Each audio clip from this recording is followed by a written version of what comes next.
नमस्कार दोस्तों, मैं आलोक शर्मा आप सभी का स्वागत करता हूं आज के इस वीडियो में। और आज मैं आपके लिए लेकर आया हूं करेंट अफेयर के कुछ महत्वपूर्ण प्रश्न जो आपकी परीक्षा की दृष्टि से बहुत ही ज़्यादा महत्वपूर्ण हैं। तो आइए आज का वीडियो स्टार्ट करते हैं। सबसे पहले बात करते हैं हम पहले प्रश्न की। तो पहला प्रश्न है, सेबी ने अपना कार्यकारी निदेशक किसे नियुक्त किया है?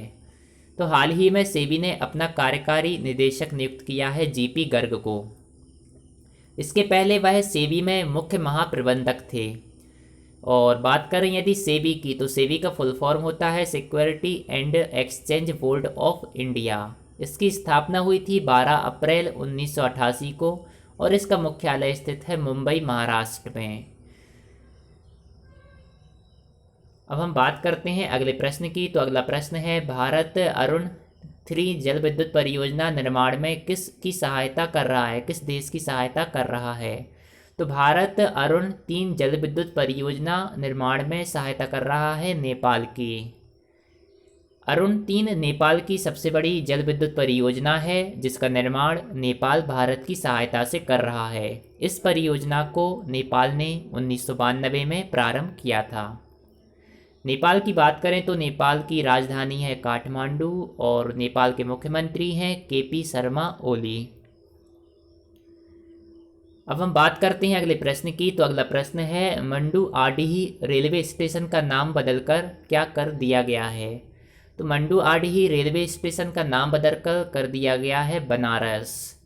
और यह जो रेलवे स्टेशन है यह स्थित है उत्तर प्रदेश में। उत्तर प्रदेश की बात करें तो उत्तर प्रदेश की राजधानी है लखनऊ और उत्तर प्रदेश के मुख्यमंत्री हैं योगी आदित्यनाथ। और लखनऊ की बात करें तो आपसे कई बार यह प्रश्न पूछा जाता है कि लखनऊ किस नदी के किनारे स्थित है? तो लखनऊ गोमती नदी के किनारे स्थित है। आपको याद रखना है, गोमती नदी, लखनऊ गोमती नदी के किनारे स्थित है।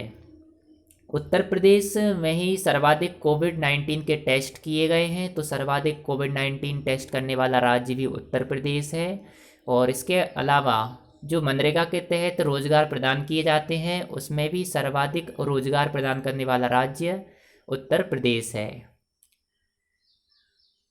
यह थी जानकारी मंडू आडीही रेलवे स्टेशन और उत्तर प्रदेश की। अब हम बात करते हैं अगले प्रश्न की। तो अगला प्रश्न है, किस बैंक ने बचत खाता ग्राहकों के लिए एसएमएस शुल्क माफ कर दिया है? तो वह बैंक है एसबीआई। एसबीआई ने बचत खाता ग्राहकों के लिए एसएमएस शुल्क और मिनिमम बैलेंस न रखने के कारण लगने वाले शुल्क को माफ़ कर दिया है। एसबीआई में जो आपको एसएमएस आते हैं, मैसेज भेजे जाते हैं, उसके लिए पहले एसबीआई के द्वारा कुछ चार्ज लिया जाता था। और इसी प्रकार से जो आपका अकाउंट है उसमें आपको एक मिनिमम बैलेंस रखना होता था कि उससे कम रुपए यदि आपके अकाउंट में हैं तो आपके ऊपर कुछ चार्ज लगा दिया जाता था। तो अब एसबीआई ने बचत खाता ग्राहकों के लिए यह एसएमएस शुल्क और मिनिमम बैलेंस न रखने के कारण लगने वाले शुल्क को माफ़ कर दिया है। एसबीआई की बात करें तो एसबीआई की स्थापना हुई थी 1 जुलाई 1955 को और इसका मुख्यालय स्थित है मुंबई में।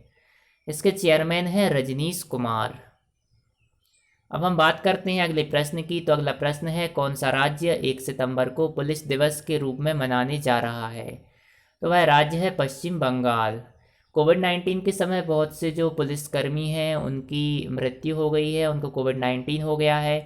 तो उन्हीं को एक सम्मान देने के लिए 1 सितंबर को मनाया जा रहा है पुलिस दिवस। और यह मनाया जा रहा है पश्चिम बंगाल राज्य सरकार के द्वारा। पश्चिम बंगाल की बात करें तो पश्चिम बंगाल की राजधानी है कोलकाता। और यह प्रश्न भी आपसे पूछा जाता है कि कोलकाता किस नदी के किनारे स्थित है? तो कोलकाता हुगली नदी के किनारे स्थित है। आपको याद रखना है, कोलकाता हुगली नदी के किनारे स्थित है। पश्चिम बंगाल की मुख्यमंत्री हैं ममता बनर्जी। और पश्चिम बंगाल से संबंधित एक और महत्वपूर्ण योजना अभी हाल ही में प्रारंभ की गई थी जिसका नाम है कर्म साथी प्रकल्प योजना। तो पश्चिम बंगाल राज्य सरकार के द्वारा कर्म साथी प्रकल्प योजना भी प्रारंभ की गई है जिसके तहत 1 लाख युवाओं को सॉफ्ट लोन एवं सब्सिडी प्रदान की जाएगी। एवं इस योजना के सफल क्रियान्वयन के लिए 500 करोड़ रुपए का बजट भी रखा गया है। तो यह थी पश्चिम बंगाल से संबंधित कुछ महत्वपूर्ण जानकारी। और अब हम बात करते हैं अगले प्रश्न की। अगला प्रश्न है, किस देश के राष्ट्रपति ने सैन्य विद्रोह के कारण अपना इस्तीफा दे दिया है? तो भाई देश है माली। माली देश के राष्ट्रपति ने सैन्य विद्रोह के कारण अपना इस्तीफा दे दिया है। सैन्य विद्रोह के कारण माली के राष्ट्रपति इब्राहिम बाउबकर कीता ने अपने पद से इस्तीफा दे दिया है। अब हम बात करते हैं अगले प्रश्न की। तो अगला प्रश्न है, विश्व मानवता दिवस कब मनाया जाता है? तो विश्व मानवता दिवस मनाया जाता है 19 अगस्त को। तो प्रत्येक वर्ष 19 अगस्त को विश्व मानवता दिवस के रूप में मनाया जाता है।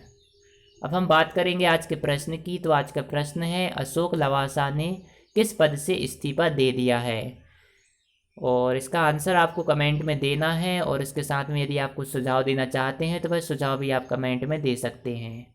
दोस्तों, यदि आपको मेरा वीडियो पसंद आया हो तो इसको लाइक अवश्य करें, और यदि आपने अभी तक मेरे चैनल को सब्सक्राइब नहीं किया है तो मेरे चैनल को सब्सक्राइब अवश्य करें। आपने मेरे वीडियो को देखा, इसके लिए बहुत बहुत धन्यवाद। Thank you.